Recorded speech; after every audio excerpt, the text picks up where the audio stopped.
coincidence, more or less, but it was a good opportunity for us to now go to different rural communities to talk to these women about this cancer. And from our analysis there, from our assessments, really, almost 70% or more, depending on the community we went to, had not heard of cervical cancer. They've not heard. They've not heard. So the awareness level is very low. It's still very low. So we still encourage more organizations. We encourage individuals that are hearing this. This is not just a message for one person. So it's a message that should be as publicized as possible. People use their platforms, wherever it is, to spread this message of early detection. And where these services are, provided free of charge, they should take advantage of it, like what we are doing on Saturday, free breast and cervical screening. People should come around and take advantage of it. If you can sponsor people to come, please do. If you can sponsor us, because free, that means someone is paying for it. Any service that you see that is free, there's someone that is taking care of it. So how can you support that? You can also reach out to us if you want us to come to your community, and we partner with you to do that, right? So as much as possible, try to make it accessible. If you also know organizations that are into this sort of a thing, maybe abroad, you could find ways of linking them to us in the low and middle income countries. For now, Nigeria, bring it to your place. Akurono, like they say. Akurono. Yeah. I like that. I like the use of the word. Yeah. So if you, it's not just about wealth. Health is actually wealth. So you can not go about business ventures if you're not healthy. You cannot look for money or do any kind of work if you're not healthy. So health first. Yeah. Okay. The signals are coming. My director all the time, he keeps, giving the signs. But then I wouldn't let you off. You were giving us, you said on Saturday, you will be holding a free services for the people. Yeah. And everyone is expected to avail him or herself. Yeah. Okay? Yeah. Okay. That was the number you were trying to... Yes, for registration, people can text... Must we register? It's advised to register. Okay. So that it helps in organization. It helps in organization, and also we know the number of people that we are expecting, the materials that we are supposed to provide for the screening. So yes, they can text the number 0806 51 00106. I should repeat that. Maybe. 0806 51 00106. So once they text that, they'll receive a code. That code, they should come with the code. So that code obviously qualifies you for the screening. For you to be able to access it. Yes. Just texting. Yes, just texting. All right, Chiege, I don't know the much you're doing for the society. Well, this is our own contribution as media also to, give more voice, okay, to the awareness creation around these issues and matters. And I wouldn't know if you are into any partnership with maybe the government. No, currently the association? Yes. Which one? So Medical Women Association, we're partnering with them. Okay. We also we are open to different partnerships, even with the governments, individuals, private organizations. We are open once the terms, serve the same goal and we have an understanding very well, we welcome partnerships. So for this screening, we are partnering with Medical Women Association of Nigeria. Also, this program is also supported by First Ladies Against Cancer. It's a coalition of different First Ladies, past and present, that work in the cancer space. So they are supporting this program as well. So like I said, for different programs that we do, but we are focusing on cancer, different programs that we do, we open up lines of partnership and collaboration. And maybe, just we'll see how we from here, yes, this is Aneke TV, Yeah. could as well, beyond giving you the platform to come create this awareness, we'll see how much partnership we can go with you, especially in lending you more voice, you know, so that the society could be rid of these uglies, so to say. Yes. It's time to go. Maybe your final words for the viewer watching us. I don't know about stigma. Is there stigmatization attached to this one? Maybe for the victims of cancer. Well, there is stigma, which is Right? also a fear that people have in terms of when people always look at those that they remove the lumps in their breast. Some also remove the tissues in their breast so that it doesn't spread out. There's no reoccurrence of, cancer. So most times it's the advice, even through surgery. So you now see, people now feel like, the society is going to criticize you don't have breast anymore as a woman or things like that. But like I said, you have to save your life first, Yes. right? Don't because of what society is going to say, stigma or any of those, now subject yourself to condemnation that could lead to loss of your life. So we also encourage people to support people that are victims, survivors of cancer. These are warriors. And the truth is that it could happen to anyone. To anyone. It could happen to anyone whatsoever. So as a human being, you have 50-50 chance of actually getting cancer. Really, if you do not take your life. I mean, you could even do so many things and still suffer from cancer. So everyone is expected to, do routine checks, early detection. Once you detect it early, then there are higher chances of your survival. Okay, certainly a good place to wrap it up right now. It's been a pleasure having you on the show, Chiege, who was the programs manager of Ugo's Touch of Life Foundation. Thanks for coming to talk to us on this very important societal matter. Thanks for having me. And we wish you well. We hope you succeed through. Society will applaud you for that. And God will also bless you for doing that. So, dear viewer, this is the much we'll take on the show today. It's all about breast and cervical cancer awareness. So why not check yourself up and then go for medical attention. Stay alive. That's the message for you today. Stay alive. You could also use the opportunity they are providing. This thing is very, very capital intensive, but now they are bringing it to your doorstep. Utilize the opportunity and get yourself well checked. Until then, stay alive. My name is Chris, and Iwogo signing out.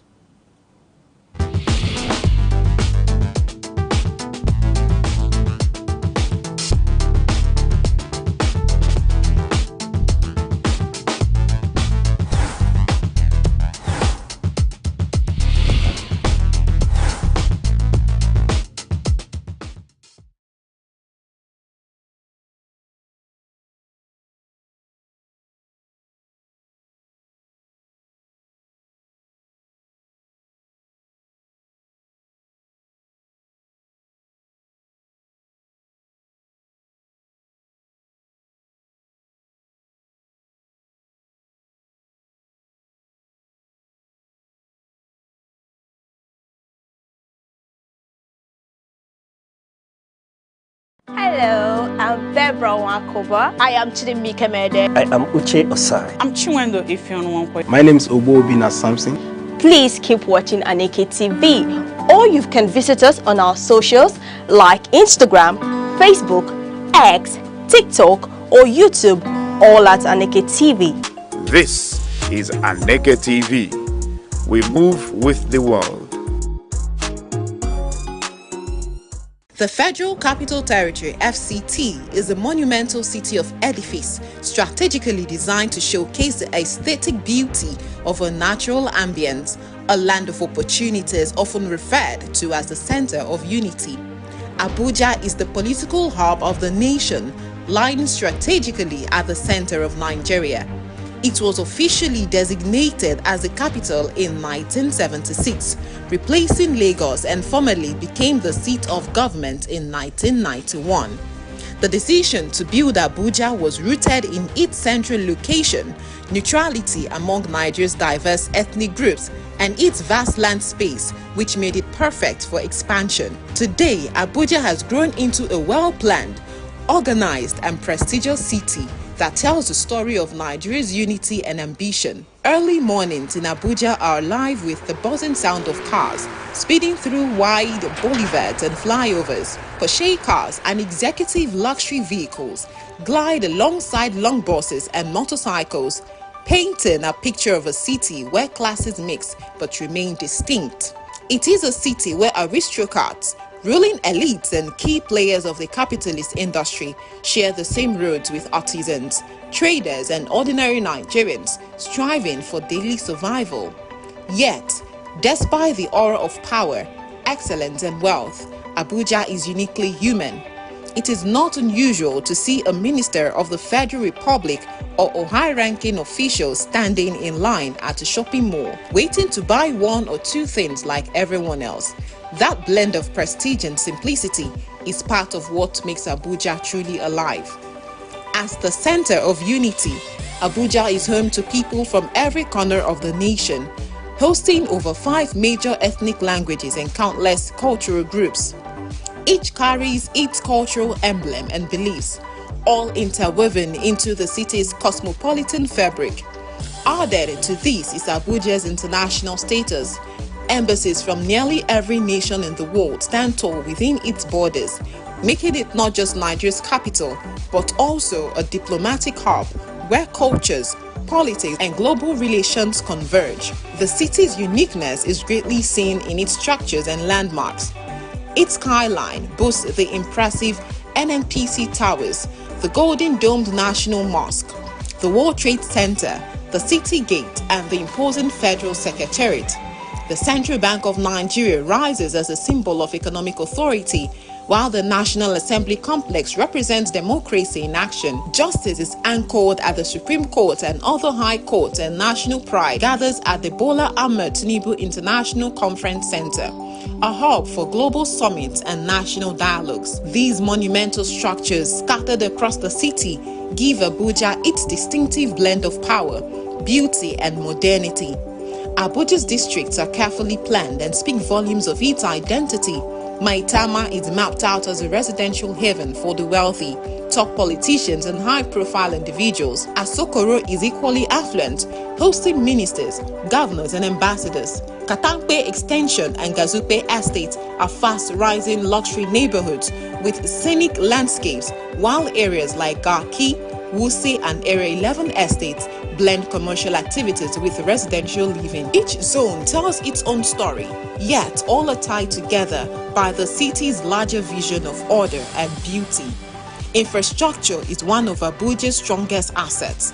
Unlike many cities that grew without planning, Abuja was designed with foresight. Its broad highways are lined with greenery. Its roundabouts are often adorned with fountains and sculptures, and its flyovers make navigation seamless. The city gate stands as a welcoming symbol of pride, while routes leading to Aso Rock Presidential Villa reflect the seat of Nigeria's authority. From the Nnamdi Azikiwe International Airport, travelers from across the world step into a city that is both modern and distinctly Nigerian. What makes Abuja special is not only its structures but also its spirit. It is a city where wealth and influence meet.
There are questions the world are yet to answer.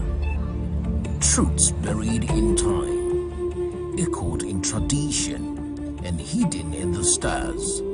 From the rituals of the ancients to the secrets of the atom, from the patterns in nature to the power of thought. Mysteries of Life takes you on a journey through the unknown, exploring the mystical, the philosophical, the traditional, and the scientific. What connects them all? What lies beneath the surface of what we know? Join us on Aneke TV as we uncover the secret layers and unlock the unseen. This is Mysteries of Life, where every truth begins with a question.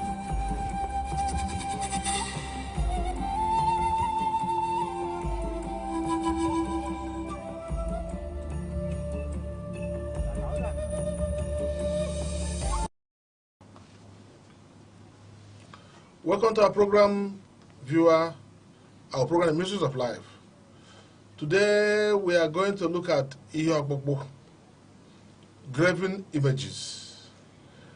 It's one of those critical issues that we meet every now and then as a point of sometimes conflict, sometimes divergence, sometimes disagreement, whatever it is, between people of faith of one form or the other. In fact, we got to the point where we have people who don't even want to respect the national flag. We don't need to name the group. But we are not even talking, we're talking of graven images, because it's one of those things that we have been taught from our infancy about what people should avoid, particularly when people refer to what we call the second of the 10 commandments, that you must avoid them.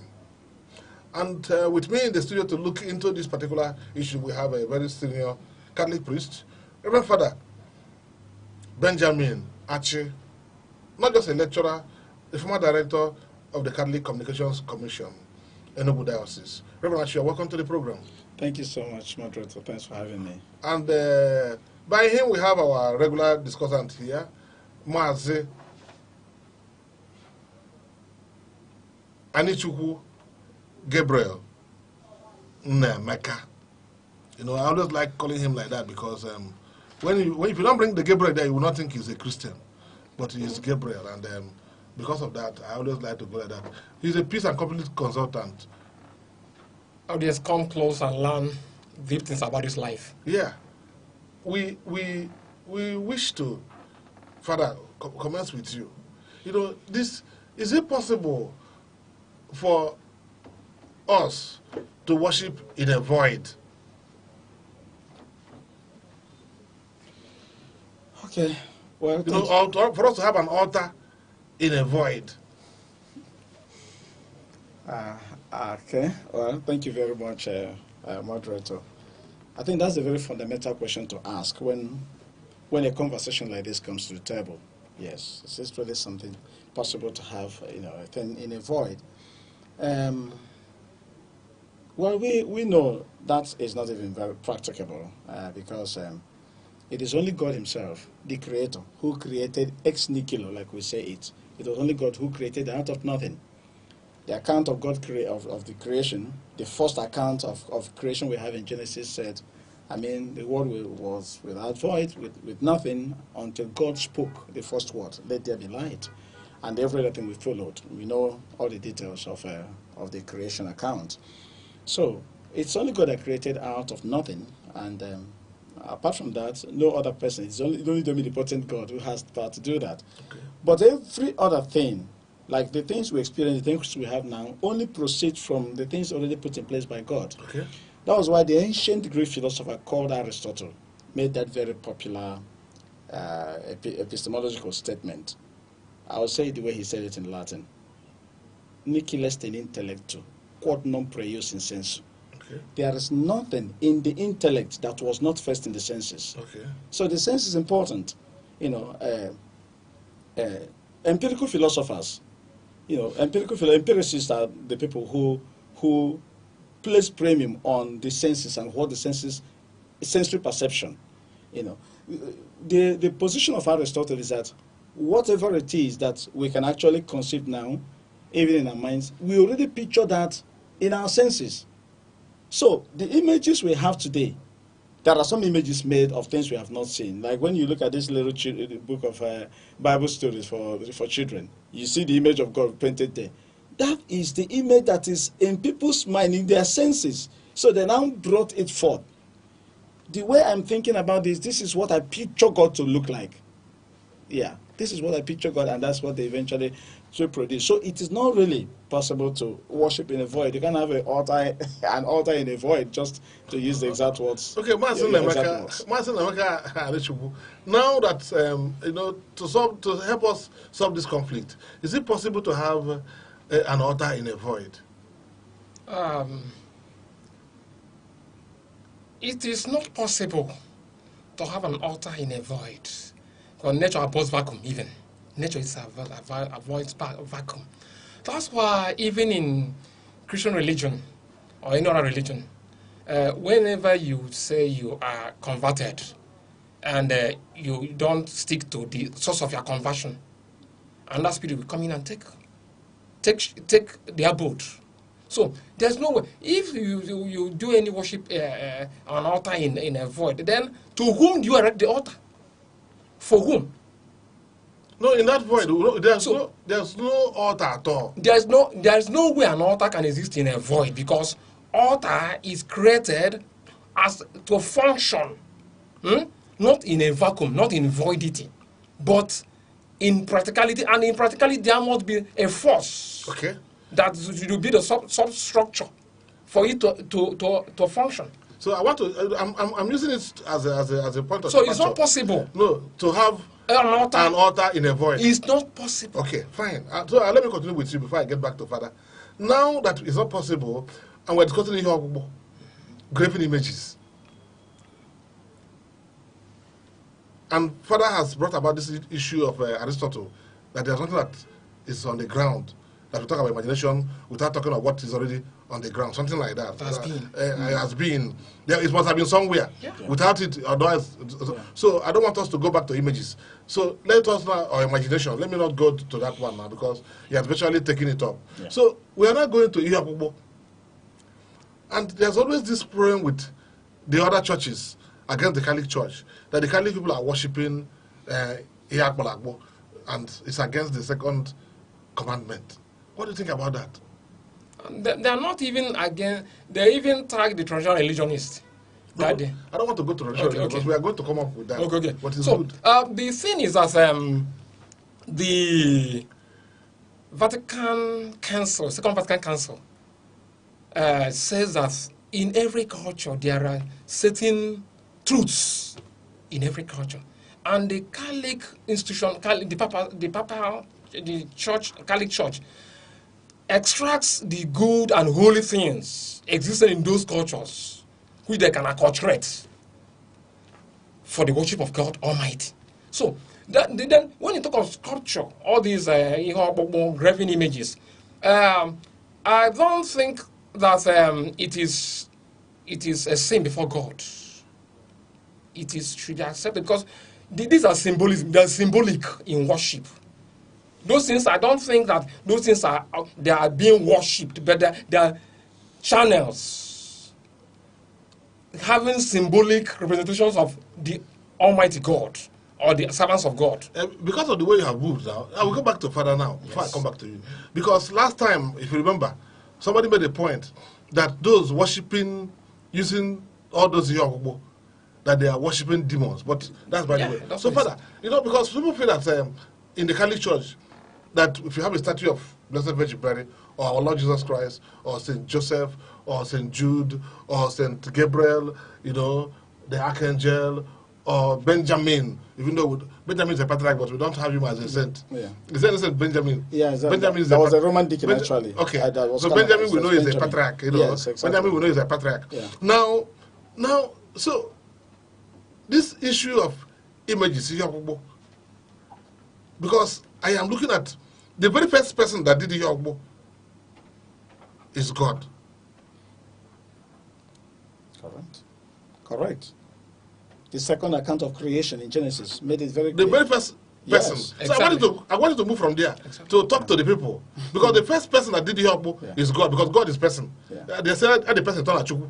And so God is a person. So the very first person that did Yogbo is God himself. So maybe remind the viewer and then maybe enter into it. Thank you very much once again, Madrid, for this.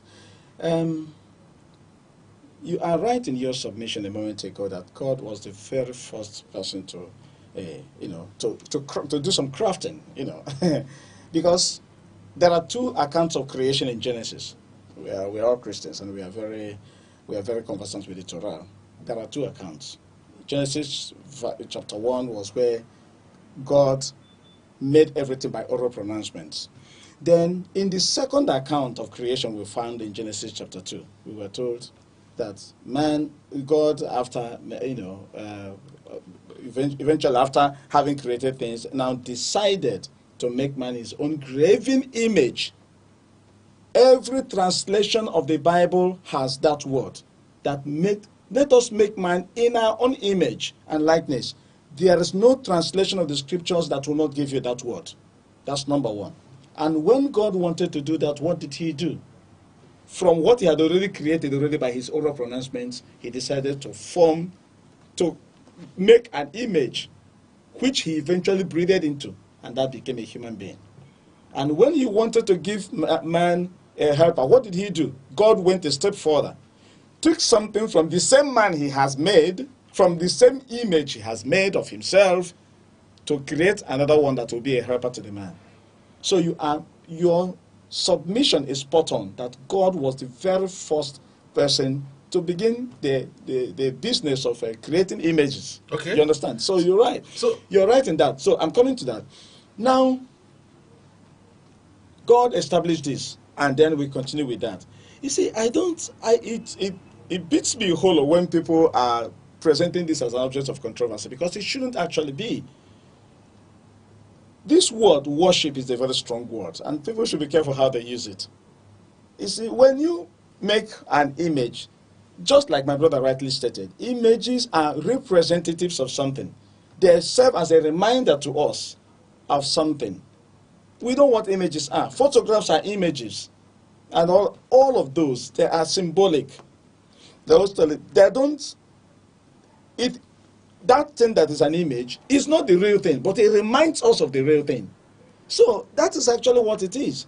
So when you make images that reminds you of something, like when we make holy images, for example, that puts you in the position of, gives you a disposition of prayer, it is reminding you of the real being that you are worshiping, and not necessarily that thing that is there. That's it. Yes, they are holy objects because they are reminding us of holy things, of holy people, of God himself who is all holy. But it doesn't necessarily mean that these things, are anything in themselves. They are not the beings in themselves. They are only representatives of they are only as symbols and representatives of the real thing that is out there. So this is exactly what it is, and that is why we shouldn't even use the word worship at all, because no sensible person will even worship images. It doesn't even make any sense. It sounds preposterous that somebody will make something that is inanimate and begin to worship. It doesn't even make any sense. And that is why we feel that, you see, even in African traditional religion, adherents of African traditional religion are not really worshiping the Ofo or the Ikenga and all of that. They believe in the Chiuku that is somewhere else. Those things are only representatives of the Chi that they know. That's it. So that thing they are looking at is not even the Chi, but they will quarrel with you if you destroy it, because you are destroying what is reminding them of the Chi that they know. Yes. So this is how these things are. And that's why I said people need to be very careful when they use the word worship. It's a very strong word. Yes. Yeah. That to give reverence to these things that are representing the real thing doesn't necessarily translate to worship. Okay. So that is one fact we need to understand. Yeah, well, that's one dimension. So, yes. Let me get back to Gabriel. Anichukwu, because sometimes I like you calling him from that angle, Gabriel, because sometimes we have statues of Saint Gabriel. And by the way, today is the solemnity of the archangels. Gabriel is one of them. Yes, September 29th in the Catholic Church. So today is your day. So yes. So now that today is your day, and we're looking at these graven images, because from what Father has just put down, based on the question, because we move from, is it possible to have an altar in a void? And it's not possible to have an altar in a void. The church itself, every building is made by human hand. If we pick up, I want you to help us with this Ark of the Covenant. Would you help us with a picture? Do you remember that Ark of the Covenant? Yeah, focusing on this image, graven image, I'm convinced that all these calling these images, they are not the core object of worship. They are not the core object of worship. Just like in Igbo cosmology, this Amadioha, Ikenga, Arubinago, Ago, these they are called incorruptible agents of God. An agent is an agent, not the principal. So people, and he said, if in Igbo cosmology, we believe, traditionally, we Igbos believe that God Almighty, Chiuku Chineke, is so sacred to be approached by a mortal man full of sins. They need a mediator, intercessors. Not only Igbos, so they did the people of Israel. The time, not the day. They wanted to see. They wanted to see. They told Moses, "We want to hear this. We are God ourselves." Exactly. So now, and they took 1 month to prepare. So God is so sacred that He's the effulgence, the countenance of God. You cannot confront it. So they need a channel, intercessory. That's why in the Catholic faith, what was called altar of higher veneration, where you get this ark. Some great sense. They're not worshiping, the Catholic Church is not worshiping that sense per se, but they are channeling the prayers. According to Catechism of Catholic Church 956, says that these entities are closer to Jesus Christ to intercede for the sense. Intercessors. Intercede for the sense militant here. God, they are the sense triumphant.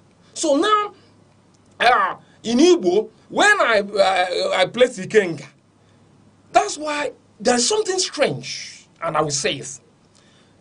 Thank God that the Reverend Father is very vast. He's a learned man, deep in research. He pointed it as his thesis that the traditionalists are not worshiping that thing that is carved. But you know that a true Igbo man comes out in the morning before the sun, before the east, facing the east. He brings out cola. He sits down like a king. He doesn't bow down. He doesn't kneel down. That's a point I want to stress on. When he sits down like a king, he gives command. Ikenga, Arobinago, my grandfather. That's my grandfather. I ask you, carry my prayer, intercede for me. Carry my prayers, just like you said, the patron saint of the Catholic Church, like Saint Paul, Saint Peter. Carry my prayers, carry my supplication to God Almighty. Because they are closer to God Almighty. They can intercede for you, get results. So they are not worshiping. No, there's no worship. No sensible man can give a worship to. It's just like a symbolic in this pantheon. The images of this pantheon are symbolic in worship. This worship is foundation for efficacy. Okay, so what we are going to be seeing from Father, I don't want to ask you this question, but let me continue. If you describe it down, so you say that if you come to the sacrament now, you say when they come there, when the Christians come, something came into my head now about sectarianism, and I don't want to ask the priest because I think I can ask you. So what we are trying to know, because there are so many sects. Yeah. So is it now? Are we going to call it sectarian, tendency to begin to now accuse the Catholic Church of worshiping graven images? Because I went to one church once in my lifetime. I went to one church for a marriage, and I saw that they didn't have any pictures or anything, but I saw a small box, and I said, "What is that one?" They said, "It is the Ark of the Covenant." And then I said, "No." Then I said, "I think I've finished. I don't need any other investigation." That particular day, that's so many years back, in the 90s. But so, is it now a matter of sectarian tendency for people to accuse one church of, because if I come to Catholic crucifix, you have the crucifix, you have Jesus on the cross. Crucifix. If I come to the Methodist one or Anglican one or the traditional churches, Presbyterian, they will just have cross without the image of Christ, without the image of a man on the cross. In the Catholic Church, we have the image of a man on the cross with I-N-R-I, So, but outside that, you will just have the cross. Then the new groups, I don't want to call it, you will not have them. So maybe when we come back now, because when we come back, we will take a break, this break is for what? This break is for advertisement. We will take this break. Okay. After the break, we will come back now and then look into this particular matter. Whether it is because last time somebody even accused some people of worshiping devils. Worshiping demons. Devils. Yes, yes. So when we come back, we'll look into that. There are questions the world are yet to answer. Truths buried in time, echoed in tradition, and hidden in the stars. From the rituals of the ancients to the secrets of the atom, from the patterns in nature to the power of thought, Mysteries of Life takes you on a journey through the unknown, exploring the mystical, the philosophical, the traditional, and the scientific. What connects them all? What lies beneath the surface of what we know? Join us on Aneke TV as we uncover the secret layers and unlock the unseen. This is Mysteries of Life, where every truth begins with a question.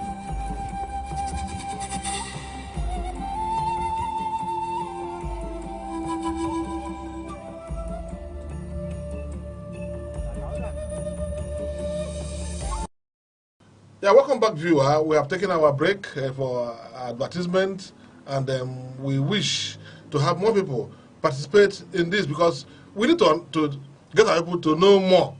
Because the last time we met, you know, somebody was saying that all those who are, that for those like Catholics, let me use Catholics because let me not talk of other people, say that they are worshiping demons. And Father, I know you have spoken about that, but maybe I want Gabriel, who's celebrating today, you know, to speak more about it. Then we'll get back to you.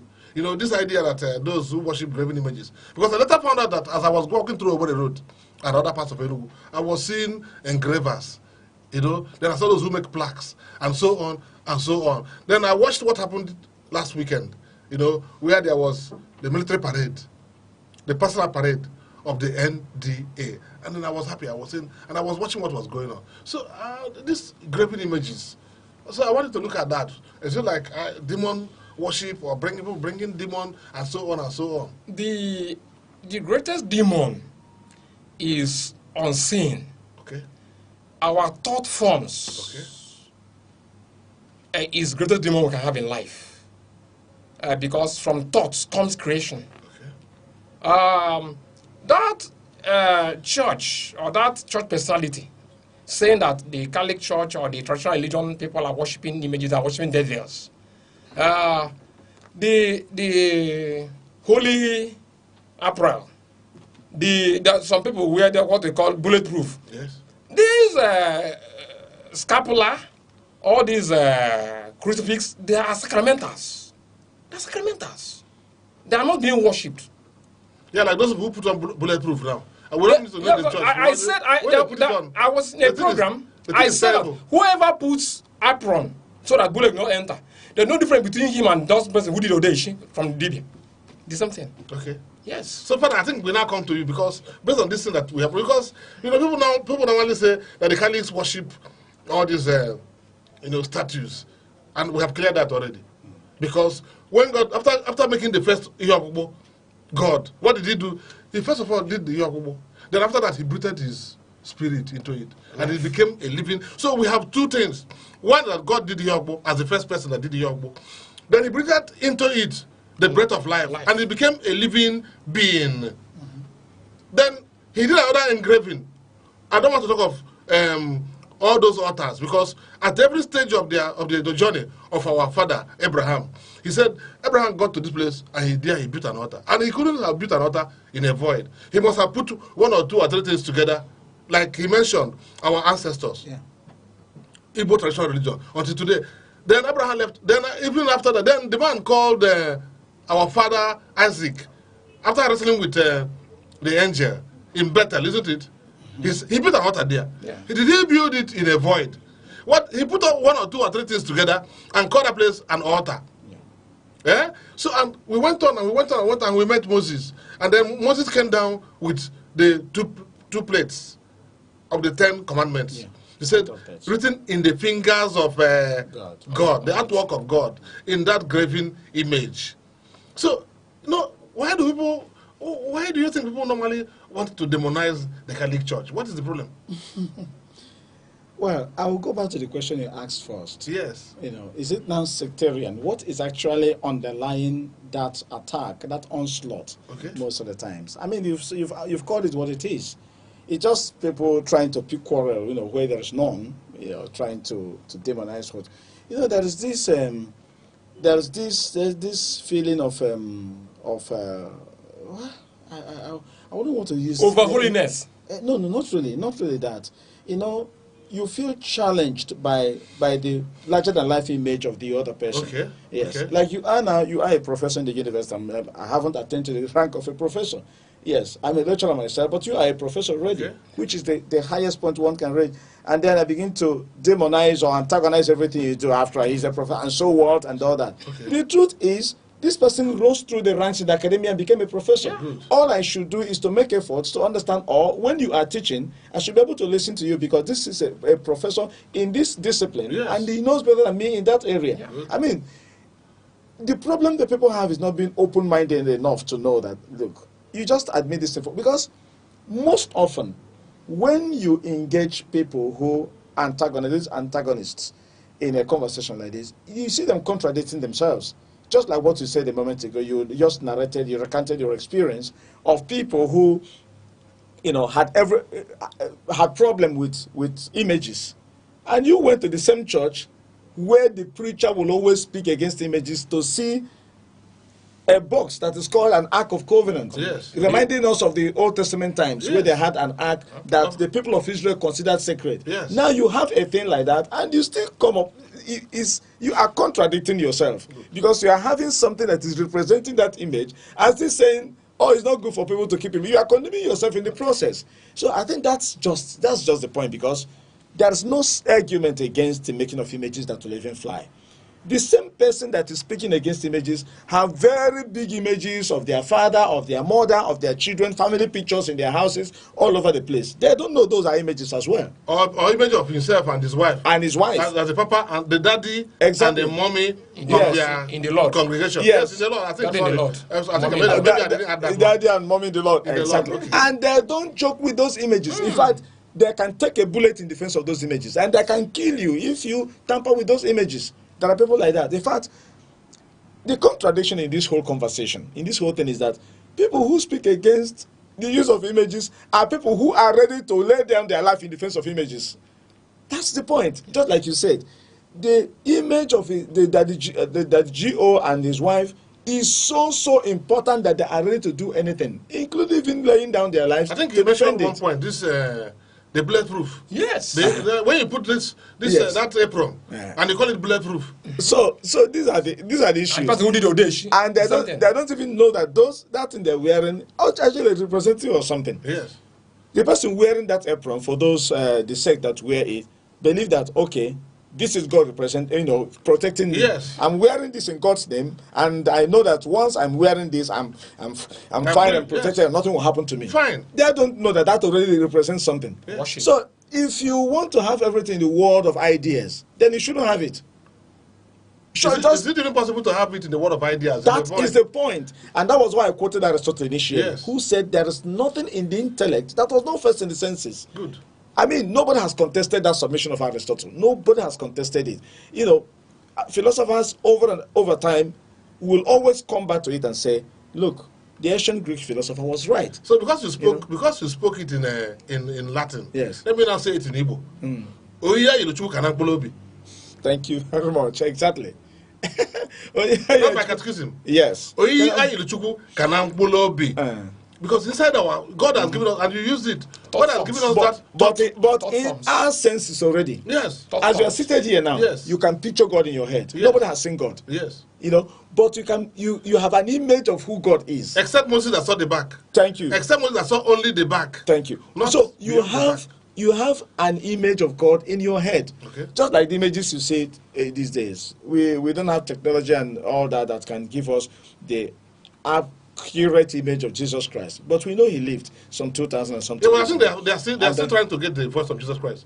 They are trying to track the actual voice, the actual voice of Jesus Christ. They are looking for it. With advancements in artificial intelligence and all that, they want to get the voice of Jesus. Nothing is impossible these days. But you know, going back we are way back in time. A lot of things have become many things that are possible now. Nobody ever imagined they were going to be possible some 10, 20 years ago. Okay. So technology is evolving, it's advancing, and there's no limit to what, you don't know what's going to happen in the next 10 years. Okay. With the way, the technology is advancing.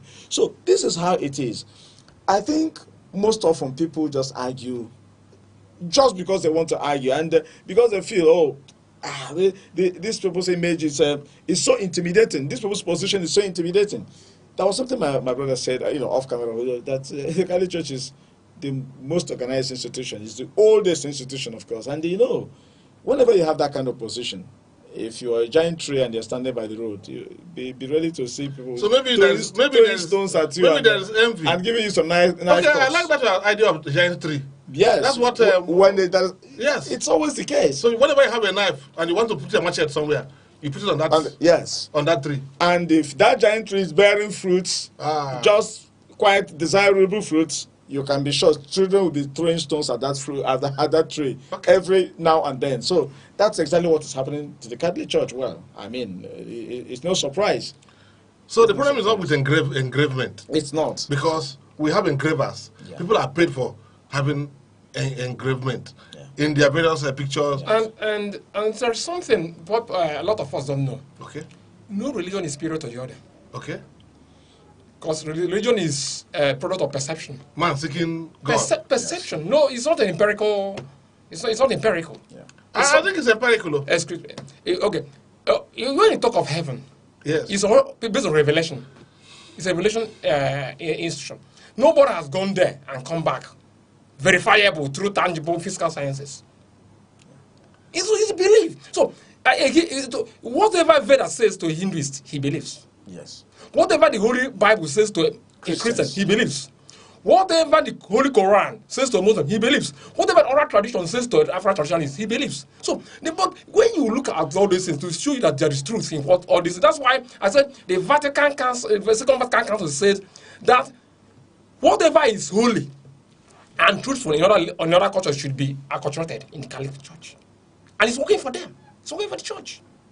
Because, okay, for instance, the god of Saint Raphael the Archangel is the archangel in charge of what the story of Tobias, and the Sarah, Asmodeus, and so on. Yes. The way Tobit was healed of the blindness, and Sarah was exercised of the spirit of. It was Archangel Gabriel, the man who answered his name. Yes, the angel who answered his name. So now, when you look at it, you see that the Roman god of healing is Asclepius. That's why in medicine you see that snake entwined in a rod. And if you watch the Saint Raphael snake staff, that snake, that serpent, was unwind on that rod. That is healing. You see Saint Raphael the Archangel, he holds that staff. So now, the intolerance is what causes some of this demonizing a church, demonizing is intolerance. And one of the issues of restoring peace in this side of the world. You are not tolerating. You need to get what they call objective truth, not subjective truth. Look at the reality. Of what perceptions, go to the realities and you see the truth. Why can you say that this person is a demon? It's one of the troubles that by the time of the churches, most churches, even in Cali, there was a time in the Cali church, you don't play African drums there. I will know that one. It's only organ English. But there was a time the bishops of Africa protested. They said, this is our part of our culture. You can't worship that true God in association of our culture. We are acculturated so that it will be suiting for us to worship God in spirit and in truth. According to John chapter 24 verse 4. John chapter 4 verse 24. I think he said, those who worship God worship in spirit and in truth. There's no way you can worship God in spirit and in truth when it is not connected to our culture. It must be connected to our culture, to worship in spirit and in truth, because culture is people's way of life. Yeah, that's why Archbishop Arinze once told them that Arinze told them that that the African man dances in worship. Yes. And his dance is not like the white man's own system of worship is that the white for the African it will be looking too stiff. for the African man to, when he's carrying his gift, he's going to the altar to give a gift, and he's walking like that. No, the African man must dance. And that his dance is different from that. There's a kind of dance in our land, in our town, no monate, it's called Ekpa. Ekpa. Yes. If you are playing Christian tunes now in my church, and give me Ekpa lyrics or rhythms of Ekpa in no monate. When I'm dancing it, I'm the mechanic dancing that rhythm in my church. They know these Christian songs, but give me that rhythm or abenya. The Spirit of God's Holy Spirit will come into me quickly. That's why you give me Calypso disco for America. God, it's my culture, it's my being. You are giving my nature. Then I will move closer to God quickly. They have brought the gospel closer to you by deploying your playing music, disco and Calypso. Give me a baby, then all kanga. When I dance, the Spirit of God, the Spirit will dance like David, and I can prophesy that time. I'll tell you the truth about life. Dancing like David, exactly. Bringing the ark back to the place. Exactly. That's what happened to David. He was very happy. Dancing. Culture is inseparable in worship. Culture. Okay, so I think you made a point there. It's a mark of intolerance. Intolerance, religious intolerance. That's what is called. Like for instance, in the northern part of Nigeria, I'm not supporting how the northern brothers kill us anyhow. But you see that some of our religious intolerance catalyze these religious conflicts in the north. In the morning, you bring loudspeaker before a mosque. You place it just opposite and asking that man for repent. If you don't repent, Jesus Christ will not go to heaven. You face your mic before a mosque. Is it what we are told to do? Preach in peace. Whoever we are told to accept. So religious intolerance is what causes some of them to demonize the image.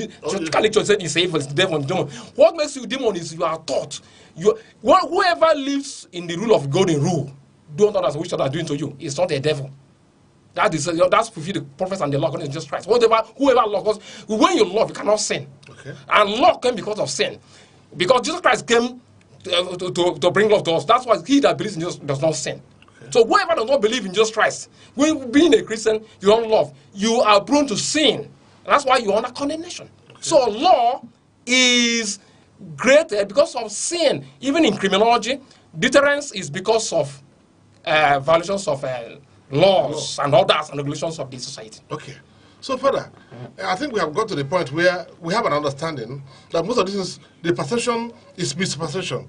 People thinking that those who are worshipping, who try to reach to God through various mediums, some people call it media, through various mediums, then they will say, those people they are worshipping graven image, doing this, doing that, worshipping demons. Because that particular day, somebody made the point here that those ones are worshipping demons. They have many holy lands, holy mountains. What do they go to holy mountains to do?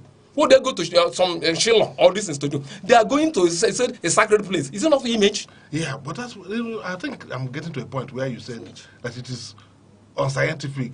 Yes. I think religion is not unscientific. For me, it's not unscientific. Father, is religion totally unscientific? It's practical science. It's revelation. I think we're bringing in so many things at the same time. Yes. Let me get back to what he was saying. He made very beautiful, submissions. He made very beautiful submissions when he said that, when people antagonize and say some of these things, they say trying to oppose the use of images, their minds are not open to the truth.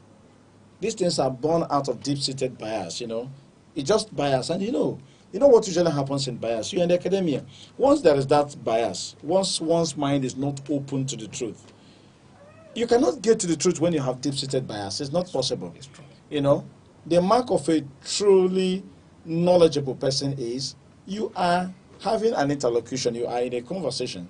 If someone brings up a superior argument, you should open your mind to accept that superior argument and then drop the argument you think is not superior. I've said it before in the course of this program that most of the times when you engage people who are opposed to the use of images, when you engage them in a conversation or in an argument, in a debate, you notice that, it doesn't get long before they get stuck. Because when you begin to ask this person, then why do you have this, why do you have that, these are images as well. You just notice they have nothing else to say. That is to prove that whatever position this person is taking and sticking to is actually born out of a deep-seated bias. So that's it. Now, coming to the question you asked me, whether religion is completely or scientific. Yes, just about belief, isolated from science. No, well, I think there's a point of convergence between the two. Yes, whatever we have today, even scientific knowledge we have, came from God Himself. Okay. Yeah, so you can't totally. You see, faith and reason are not strange bedfellows. They are actually meant to be together. Okay. Pope St. John Paul II published an encyclical in 1998. You know the title he gave it? Fides et Ratio, faith and reason. Okay. And what he was trying to underscore in that document is that, contrary to what some people think, that if you are already a person of faith, just throw reason overboard. Just continue accepting things sheepishly. Anything they tell you, once somebody is clinching a Bible in his hand and tells you anything about Jesus, believe it. No, that is one extreme. The other extreme is to jettison everything about religion and about God because you've gained so much scientific knowledge. These are the two extremes that needed to be avoided. Okay. So the Holy Father was saying that you need to marry the two. Faith is not against reason. Rather, it's reason against faith. It's not because you're now a very religious person, then you don't make use of your reason anymore, which unfortunately is what you'll find with some people today. That is why someone will be holding a Bible in his hand, and some of these religious charlatans, and tell people to do some ridiculous things, and they believe it. They just accept it without questions, and they begin to do it, because they're certain that the GO has said you do it, and then they do it. They are ready to part with the last penny in their pockets because Daddy GO has said you bring it to me, and they do it without questions. I have this story. It happened a couple of years ago where a certain pastor in South Africa asked people to go out and eat grass like goats, and they went out in the field and started eating grass. You can Google it; it's still on the internet. So there's no kind of ridiculous things you don't hear in the name of religion. But I think that was the achievement of Nebuchadnezzar. What will I say? But there are a lot of very, very crazy, preposterous, ridiculous things you see people do today just in the name of religion. So, I mean, religion is not against science. We should pull these things together. We should pull this. Albert Einstein was a very deeply believing man. Yes. And he believes so much in God. You can imagine a scientist of that caliber, a man of his standing, a scientist of his standing. But when you listen to some of his quotes, some of his submissions, you see that, look, if this person, let me not talk about the likes of Thomas Aquinas or Albert the Great, you will say, oh, those ones were religious men, they were priests and all of that.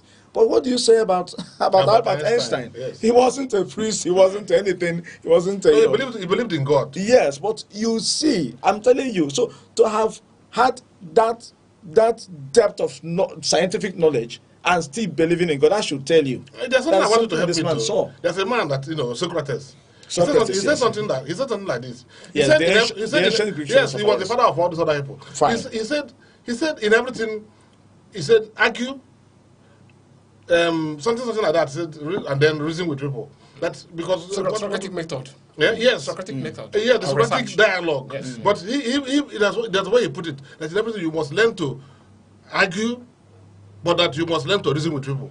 But not just argue for the sake of argument. Yeah, exactly. He put three things. Not just the thesis, antithesis, but and synthesis. Yes. But he said, because the way he put it simply, I watched it in Michael Jackson's The Wiz.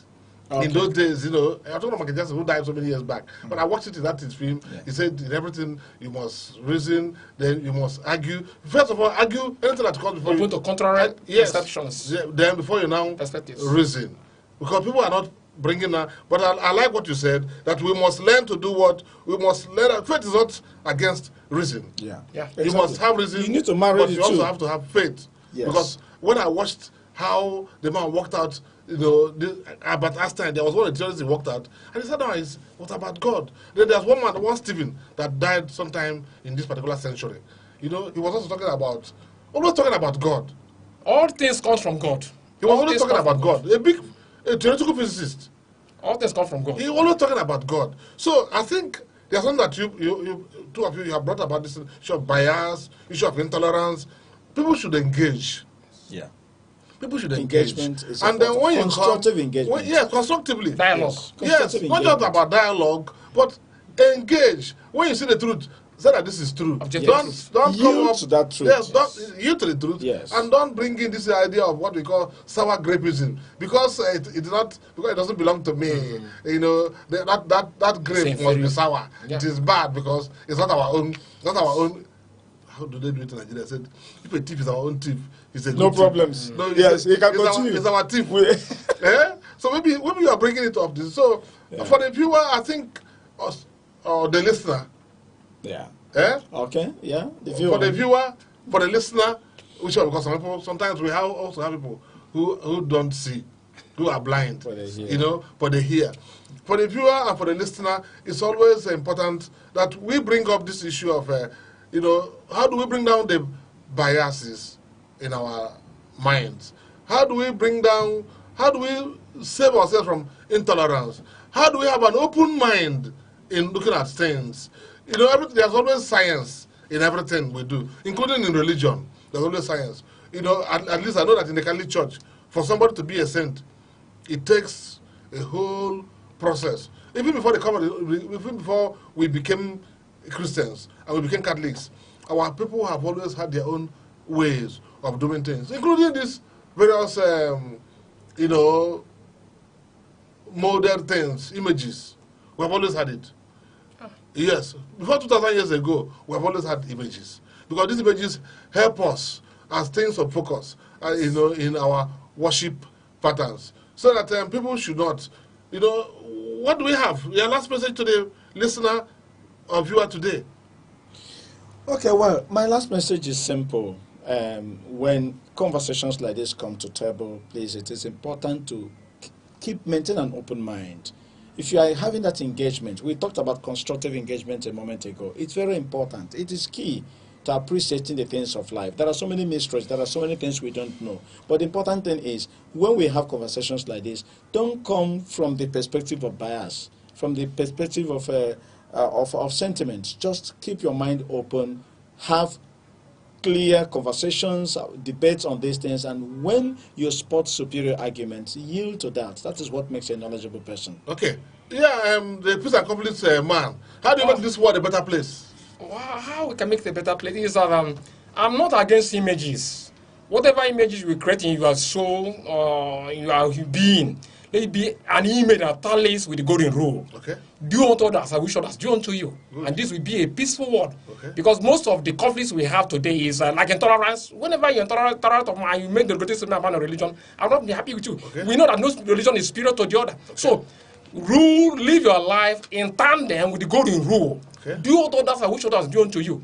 So, whatever image you are using, the greatest image you can have is in your mind. Good. Create Jesus in your mind. Okay. Create your good ancestor in your mind. Good. Then let it be peaceful ancestors. Let it be peaceful sense. But having the values of true peace, not graveyard peace. Okay. And this will be a better place to live. Okay. So I think with that, we will thank God again for today, hoping that we meet again, in the next couple of days. We thank Reverend Father Benjamin Achi, and we also thank our brother Mazi Nemeka Gabriel Anechukwu. We celebrate with you. When we go out, you are going to tell us how we are going to celebrate today. No problem. Today that, I know Christians don't drink now. You are a very big Christian. You don't drink. So, and with that, we thank God and we hope to see better days ahead. Thank you. This is Aneke TV. We move with the world.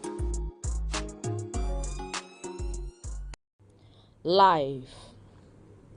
According to a veteran lover of nature, Mr. Odo Chukwuebuka Gerald, he views life as a progressive stage. The joy of life often invokes the intrinsic beauty of our true existence. Life is not a straight road. It bends, it breaks, it blossoms again. We stumble, we soar, and sometimes just breathing is proof that we are still becoming. It's not always loud. Some of the best parts of life comes in whispers, in morning lights, in long walks, in holding someone's hand through the silence. Life is not measured by years, but by moments. And in every moment, even the ordinary ones, is a sacred chance to begin again. Peace is not passive. It is built. It grows through tolerance, justice, and mutual respect. Without peace, development is a dream. We all play a role, from homes to nations. Choosing peace in our actions and words can transform the world. Be a peacemaker.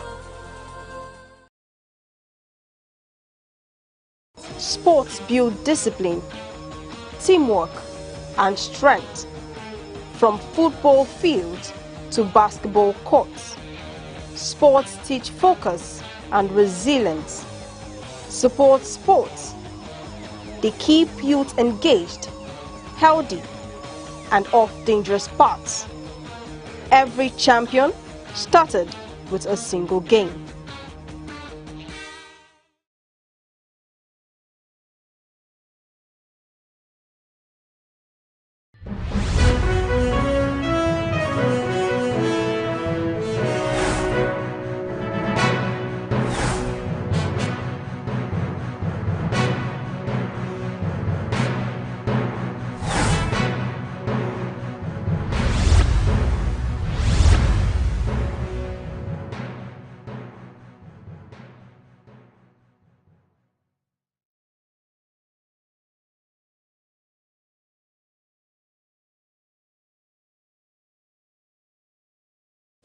Good afternoon and welcome to the News at 3 on Aneke TV, bringing you the latest stories from across Nigeria and beyond. I am Aneke.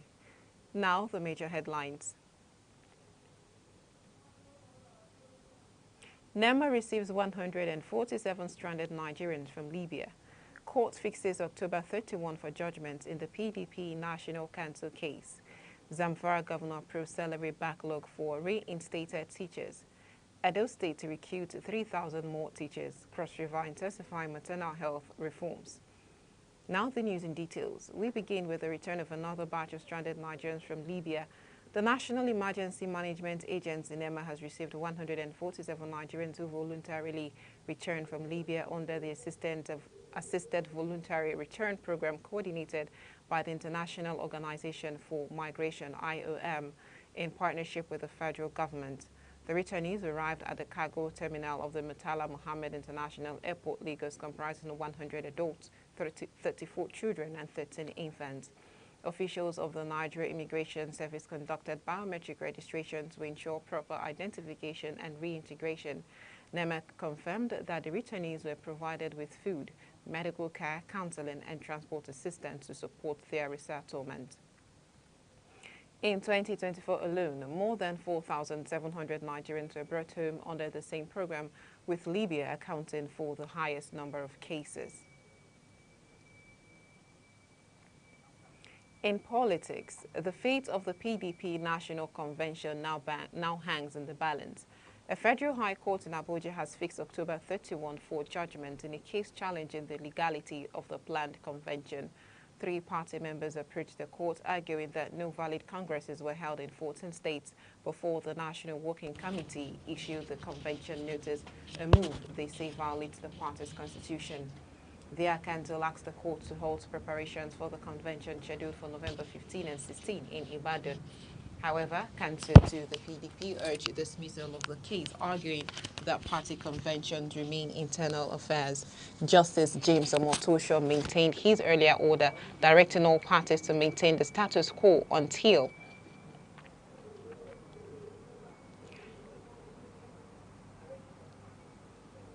I'll take that again. Justice James Omotosho maintained his earlier order, directing all parties to maintain the status quo until Judgment Day. The outcome could have far-reaching implications for the PDP's leadership structure and its 2027 electoral plans. Meanwhile, in Enugu State, the acting chairman of the PDP, Mr. Steve Oruro, says the party remains strong, united, and resilient despite the recent defection of the state governor.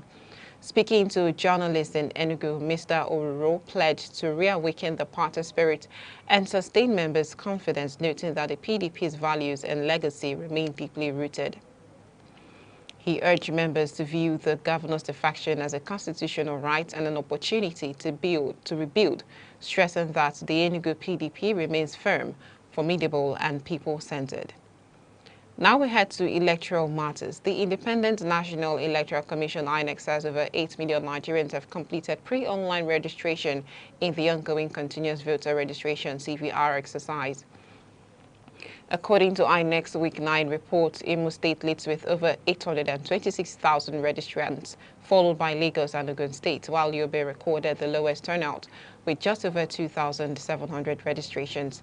INEC added that youths aged 18 to 34 years constitute more than 69% of registrants, with students forming the largest occupational group. The Commission assured that all data will undergo biometric verification to prevent multiple or invalid entries and urge eligible citizens to complete their registration online or at designated centers.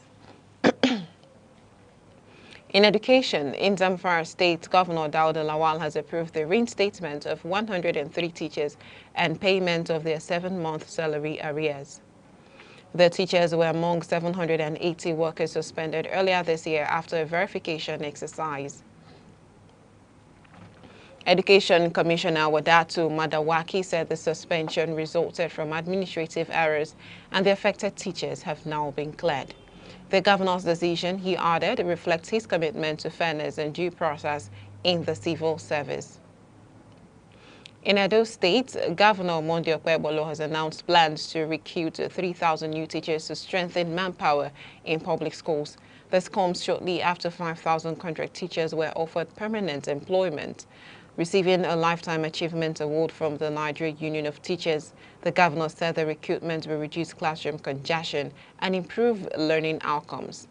The NUT commended the move as a turning point for education in the state. In Cross River State, government authorities have shut down 36 illegal and unregistered schools across Calabar, Ikom, and Ogoja. Commissioner for Education, Professor Stephen O'Day, said the measure aims to sanitize the education sector and protect parents from exploitation. He warned that the enforcement exercise will continue across all 18 local government areas. In Enugu State, a building used as a kidnap den in Umueze, Akunano, Nkano West local government area has been demolished by the government after a successful joint security operation. The building, owned by the notorious suspect Igwenagu Bodo, served as a hideout for a gang terrorizing the area. During the raid, one victim was rescued while the suspect escaped with gunshot wounds. Following the operation, officials from the Ministry of Housing and Urban Development pulled down the structure in line with the state's anti-crime laws. Community leaders praised Governor Peter Mbazire's tolerant stance on crime, describing the demolition as a bold step toward restoring peace. Authorities say more properties linked to criminal activities will face the same fate. In Anambra State, Governor Chukwuma Soludo has officially flagged off his second-term campaign with a massive rally in Onitsha South. He described his re-election bid as a divine project to consolidate ongoing development in healthcare, education, and youth empowerment. Supporters and community leaders pledged full support, while a donation of 20 million naira was made to boost his campaign. The detained IPOB leader Nnamdi Kanu has listed 23 witnesses, including former Attorney General Mr. Abubakar Malami and his ongoing terrorism trial. He also intends to summon prominent political and military figures such as Nyesom Wike, Dave Umahi, Babajide Sanwo-Olu, General Theophilus Danjuma, and retired General Toko Buratai. Kanu requested a 90-day period to present his defense, stating he will testify personally to clarify the political context of his actions. Meanwhile, a magistrate court in Abuja has ordered the remand of Kanu's counsel, Aloy Chimako, and 12 others arrested during a protest. Their remand continues on October 24. The Federal Road Safety Corps (FRSC) has urged motorists to take personal responsibility for their safety as the Ember month begins. Unit Commander Joseph Ajayi made the call during a safety rally in Owo, Ondo State, warning that speeding, distraction and fatigue remain key causes of road crashes.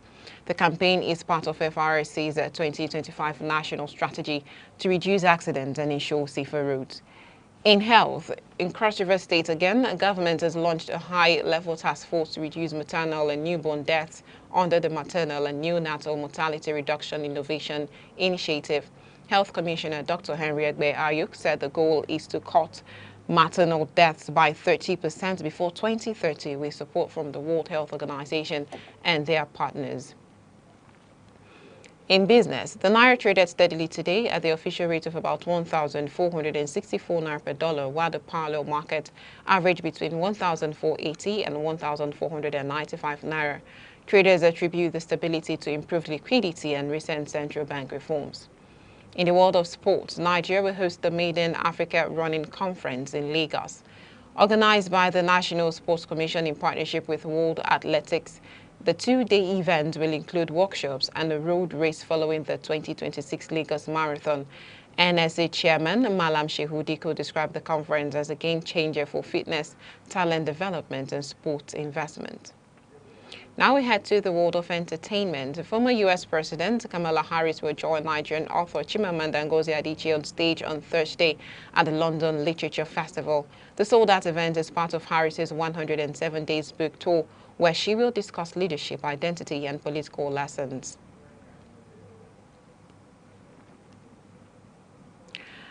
And that ends the news at 3. Before we end the news, a quick reminder of our top stories.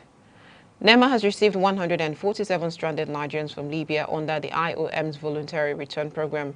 A federal high court in Abuja has fixed October 31 for judgment on the suit challenging the PDP National Convention. Edo State is set to recruit 3,000 new teachers to strengthen its education sector.